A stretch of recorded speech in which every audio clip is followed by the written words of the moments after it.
we provide you the platform to turn your dreams into reality. Give wings to your aspirations with KR Mangalam University.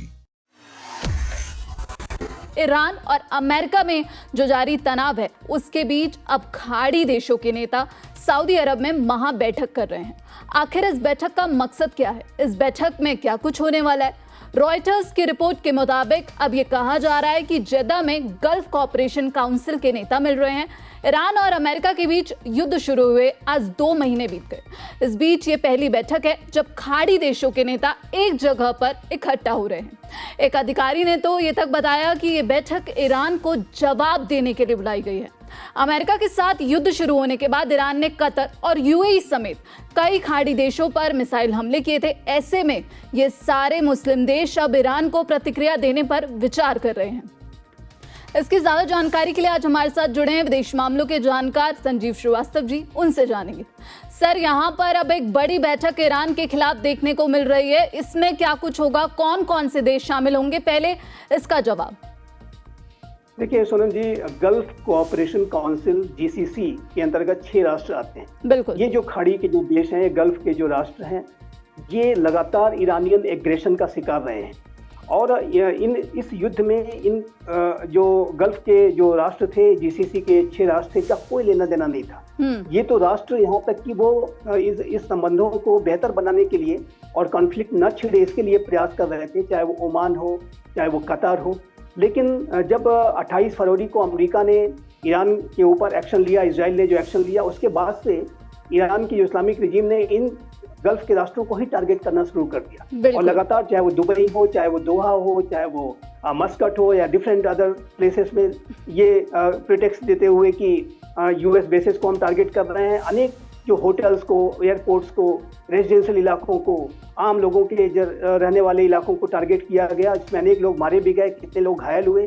लेकिन मैं यहाँ पर आपके बड़े सम्मानित चैनल के माध्यम से सोनम जी ये कहना चाहता हूँ कि ये जो GCC के राष्ट्र हैं, उन्होंने अब तक जो है बहुत बड़ी सहनशीलता दिखाई है। अंतर्राष्ट्रीय संबंधों में इस तरीके की जो पेशेंस को, इस तरीके का जो पेशेंस है वो रेयर होता है और इन राष्ट्रों ने सारे हमलों के बावजूद भी किसी तरीके का कोई कम्बैट का जो ऑपरेशन है वो ईरान के विरुद्ध लॉन्च नहीं किया, क्योंकि ये राष्ट्र चाहते थे कि ये जो युद्ध है इसका कोई रीजनल एस्केलेशन न हो और ये युद्ध दोनों ही पक्षों के बीच में बातचीत से सुलझ जाए।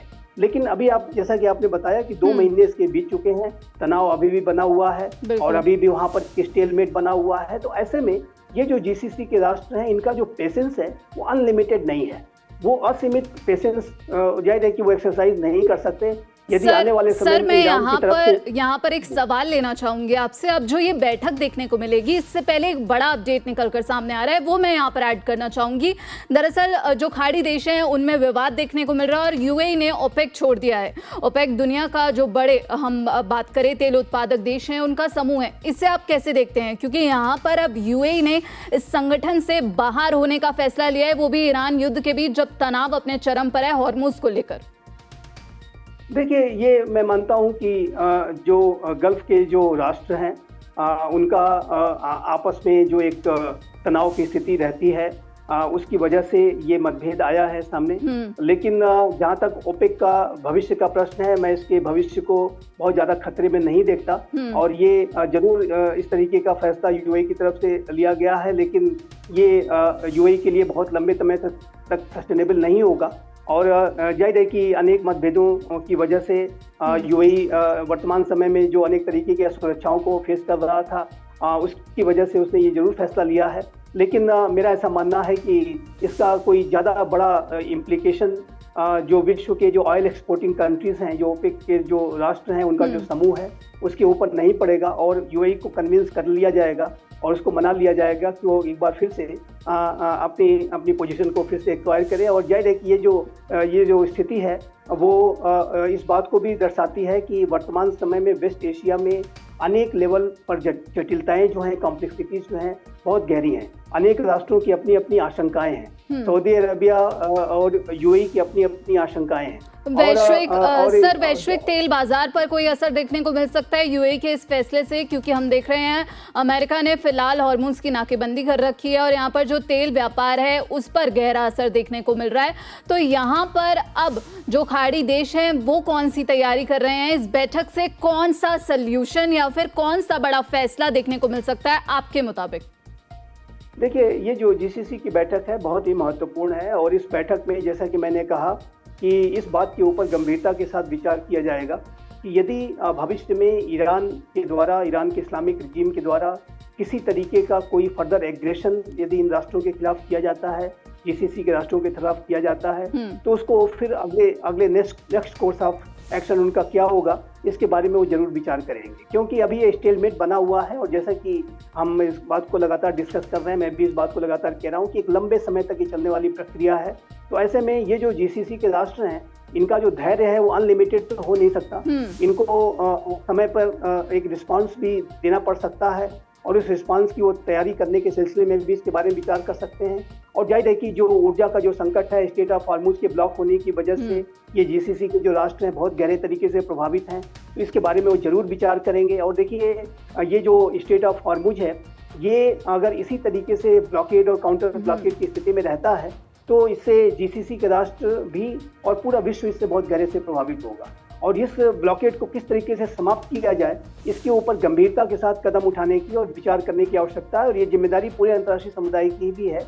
और इसमें जैसा कि हमने पहले आपके उसमें डिस्कस किया क्वेश्चन के दौरान कि विश्व के सभी राष्ट्रों को जहाँ कहीं भी उनके इन्फ्लुएंसेस हैं, अपने गुड ऑफिसेस का इस्तेमाल करते हुए ये वॉरिंग साइट्स को नेगोशिएटिंग टेबल पर लाएं, बातचीत करें और स्टेट ऑफ हॉर्मुज़ को ओपन कराने के संदर्भ में क्रेडिबल स्टेप लेकर के दिखाएं। इस बारे में कदम लेने की आवश्यकता है और मेरा मानना है कि जीसीसी की इस बैठक में जरूर इस विषय पर भी गंभीरता के साथ चर्चा होगी और इसके बारे में जरूर। सर, यहाँ पर एससीओ की बैठक में ईरान की तरफ से कहा गया है कि जंग के बाद जो है हॉर्मुज़ से जहाज हमारे नियमों पर निकलेंगे। तो आखिर कौन से नियम होंगे ईरान के और क्या अमेरिका इसे मानता हुआ नजर आएगा? एससीओ से अब ये रिसेंट जो नया संदेश है ईरान की तरफ से दिया गया है। देखिए, मेरा ऐसा मानना है कि ये जो ईरानियन जो डिक्टेट्स हैं, पहले तो इसको ब्लॉक कर देना, फिर सेलेक्टिव ब्लॉकेट करना, कुछ राष्ट्रों को जाने देना, कुछ राष्ट्रों को रोक करके रखना और ये कहना कि हम युद्ध को रिस्पॉन्ड कर रहे हैं, ये कहीं से भी जस्टिफाइड नहीं है। ये जो तरीका है वो मेरे असेसमेंट के मुताबिक इसको किसी भी तरीके से इसको उचित नहीं करार दिया जा सकता और ये अंतर्राष्ट्रीय जो मैरीटाइम जो लॉज हैं उनका वायलेशन है और ये जाहिर है कि अनक्लॉज के जो United Nations convention on the law of the sea उसका भी वायलेशन है, जो कस्टमरी लॉज हैं जो मैरीटाइम डोमेन के उसका भी वायलेशन है। तो ये जो international water naturally built point है उसके ऊपर किसी तरीके का कोई ब्लॉकेट करने का कोई किसी को अधिकार नहीं है, कोई टैक्सेस वगैरह लगाने का किसी को कोई अधिकार नहीं है। अगर इसी तरीके से अगर टैक्सेस लगने शुरू हो गए या ब्लॉकेट शुरू हो गया तो फिर स्टेट ऑफ मलक्का भी ब्लॉकेट में आ जाएगा, स्टेट ऑफ जिब्राल्टर भी ब्लॉकेट में आ सकता है। दुनिया के ऐसे बहुत सारे नेचुरली बिल्ट पॉइंट है कि जो ब्लॉकेट में आ सकते हैं, राष्ट्र इसका ऐसे। तो ऐसे में जो पूरे विश्व की जो मैरीटाइम जो ऑर्डर है, जो इकोनॉमिक ऑर्डर है, उसके ऊपर बहुत ही प्रतिकूल असर पड़ेगा। तो इसलिए ईरान का इस तरीके की बातें कहना, चाहे वो किसी भी माध्यम से क्यों न कह रहा हो, एससीओ के माध्यम से क्यों न कह रहा हो, कहीं से भी जस्टिफाइड नहीं है। और इसका सलूशन इस आधार पर ईरान कभी भी जस्टिफाई नहीं कर सकता कि हमने जो किया है वो ठीक किया है। और जाहिर है कि अमेरिका को भी ब्लॉकेट हटाना होगा। यदि ईरान ने अगर ब्लॉकेट लगाया है तो अमेरिका ने भी लगाया है और दोनों ही जाहिर है कि युद्ध के तरह से इसको एक स्ट्रेटेजिक पर्पसेस के लिए इस्तेमाल कर रहे हैं। तो ये बहुत अनफॉर्चुनेट सर कौन झुकता हुआ नजर आएगा? क्योंकि ईरान ने तेवर साफ कर दिए हैं कि हम अमेरिका के सामने नहीं झुकेंगे, वहीं अमेरिका भी हॉर्मुज़ में नाकेबंदी करके बैठा है। अब दोनों आमने सामने हैं, जंग यहाँ पर देख रहे हैं कि रुकने का नाम नहीं ले रही है। तो आखिर कब इसका सोल्यूशन निकलेगा? क्योंकि पूरी दुनिया को इसका असर झेलना पड़ रहा है फिलहाल। देखिए, ये बहुत एंडलेस तो हो नहीं सकता। मैं ऐसा मानता हूँ कि ये स्टेलमेट जरूर है और एक दूसरे के ऊपर दबाव बनाने की रणनीति के तहत दोनों ही ने ब्लॉकेट इम्पोज कर रखा है। लेकिन ये जो पूरी सिचुएशन है वो अंतर्राष्ट्रीय समुदाय के लिए बड़ी चुनौतियाँ पैदा कर रही है, बहुत बाधाएं पैदा कर रही है। और साथ में ये भी मैं कहना चाहता हूँ कि ईरान के जो एक्सपोर्ट्स हैं, ऑयल के जो एक्सपोर्ट्स हैं, वो भी बाधित हैं। आप देखिए, और ईरान की जो इकॉनमी है जो पहले से ही सीवियरली सैंक्शनड इकॉनमी है, वो अगर इसी तरीके से अमेरिका की काउंटर ब्लॉकेज की वजह से बाधित रहती है, तो फिर ईरान की हालत और भी खराब होती जाएगी, उसकी स्थिति और भी अधिक दयनीय होती जाएगी। और तो ऐसे में मेरा ऐसा मानना है कि ये जरूर अभी कुछ समय तक ये चलने की इसकी संभावना दिखाई देती है, लेकिन जहाँ तक स्टेट ऑफ हॉर्मुज के नॉर्मलाइजेशन का प्रश्न है, तो मेरा ऐसा मानना है कि ये जरूर होगा और अंतर्राष्ट्रीय समुदाय भी अपना पूरा दबाव बना रहा है, बनाएगा। आने वाले समय में भी अन्य राष्ट्र भी इस बात को कहेंगे, जीसीसी के राष्ट्र हो, रशिया हो, चाइना हो, भारत हो, और जितने भी विश्व के जो राष्ट्र हैं, यूरोप के राष्ट्र हैं, सभी इस बात का दबाव बनाएंगे। तो जरूर मेरा ऐसा मानना है कि ये जो इंटरनेशनल रूट है उसके ऊपर नॉर्मलाइजेशन के लिए आने वाले समय में कदम उठाए जाने की प्रबल संभावना मैं देखता हूँ। लेकिन जो यूएस ईरान के बीच के जो इश्यूज हैं, जो उनके बीच में किसी डील मेकिंग को करने की जो कवायद है, वो मैं इतनी आसानी से होते हुए नहीं देखता। मुझे लगता है कि उसमें समय लगेगा, वो एक प्रोलॉन्ग प्रोसेस दिखाई देता है, क्योंकि जो एक अविश्वास की जो गहरी खाई पैदा हो गई है ईरान और यूएस के बीच में, उसको भरने में समय लगेगा और उसके लिए अंतर्राष्ट्रीय समुदाय को अपने आप को तैयार करके भी रखना होगा। बिल्कुल, बहुत बहुत शुक्रिया सर आपका इस जानकारी के लिए। तो समय तो लगेगा, युद्ध खत्म होता हुआ अभी नहीं दिख रहा है, और यहाँ पर ईरान ने साफ कर दिया है कि वो अपने नियमों से ही हॉर्मुज में जहाज़ों की आवाजाही होने देगा।